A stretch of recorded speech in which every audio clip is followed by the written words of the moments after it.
So in the last video we have talked about workbook related events. Now we'll be talking about worksheet related events. Comparatively there are less number of events for worksheets. We have also skipped a few pivot related events. Let us have a look at these important ones. Again we have activate and deactivate of a sheet.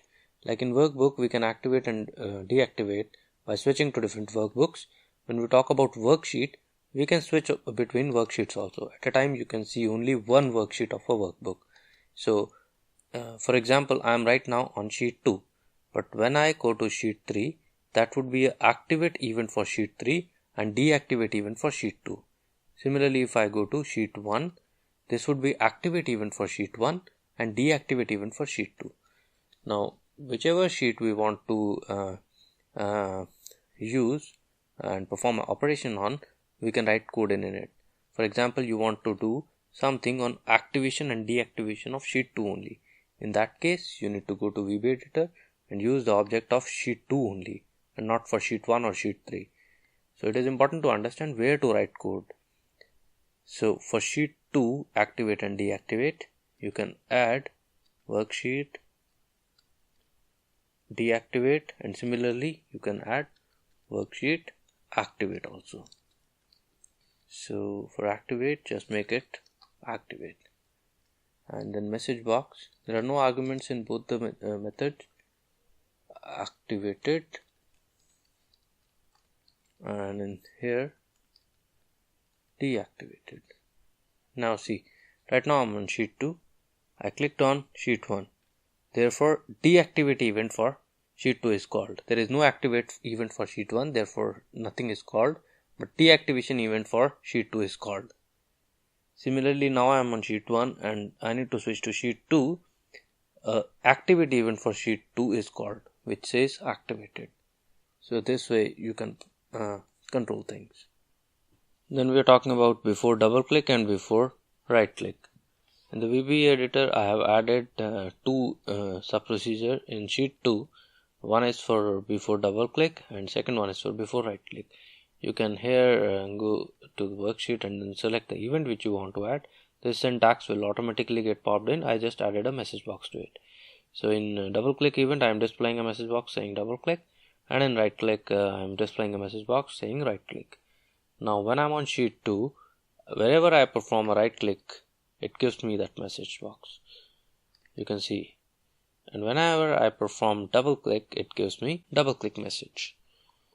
So you can also play with the variables target and cancel. Let's say I remove this message box and I simply put a message box displaying target address. So now you can see that I am performing this double click and right click somewhere in the Excel sheet. So target is nothing but a cell range wherever I am performing that action. So if I double click here, it gives me that you performed double click on cell I10. You can see I was on I10. Similarly, if I perform right click anywhere, it gives me cell reference that you performed right click on cell I12. So this way you can actually control things, that whenever user right clicks in a particular range, I want to do something. Whenever user do something or double click on a particular range, I want to do something else. So that is very important feature of it. Similarly, by cancel, you can control things that by default it again stays false. If you make it true, again it changes the action. And as we have seen the use of cancel in before save event, when we set it to true, save never get completed. Similarly, when we set cancel to true here, double click or right click will never get completed. The next event is very useful. We are talking about change event right now. Then we will talk about selection change, and then we will talk about calculate. So change event is very useful. So change means if you change the content of any cell of that worksheet. So on changing the cell, that event would be triggered, which will be executing that sub procedure. So, and you also have an argument target here.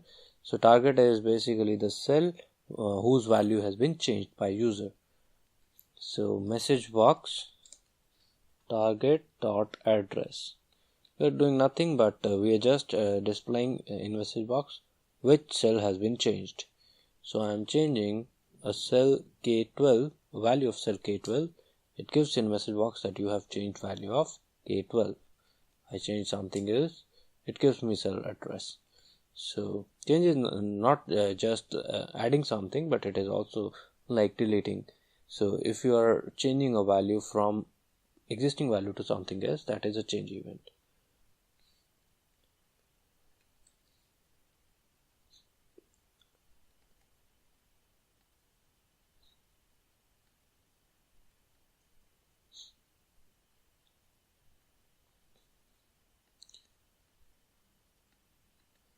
The next event is selection change event. Let us add it from here, worksheet, selection change. Alright, so by selection change it means I display in a message. So again I do a message box saying hello, right? So let us see what happens. Currently I have cell D16 as activated cell or the current cell. When I move my cursor to some other cell, this event would be called and it will execute whatever is written inside. So selection is change of selection of a cell and not the value of a cell. Let's say I'm on this cell and I change the value, nothing will happen actually. But a change of cell selection will actually trigger this event. So this way you can control things also. And finally we'll talk about the calculate event. So to see the effect of calculate event, first of all you need to go to formulas. Here there is a calculation option which is automatic by default. Change it to manual. Now you can see here in this cell, let's say you have 10 and in this cell you have 20 and you want to perform some operation of these two. You can say here 10 plus 20 makes it 30. And now I change the value of this to 30. You can say 30 plus 20. The cell should automatically get updated and give me a value of 50. This would have happened only if you have this option set to automatic, but this option was set to manual. Therefore I need to go to calculate now and perform this action. Only then this value will get changed.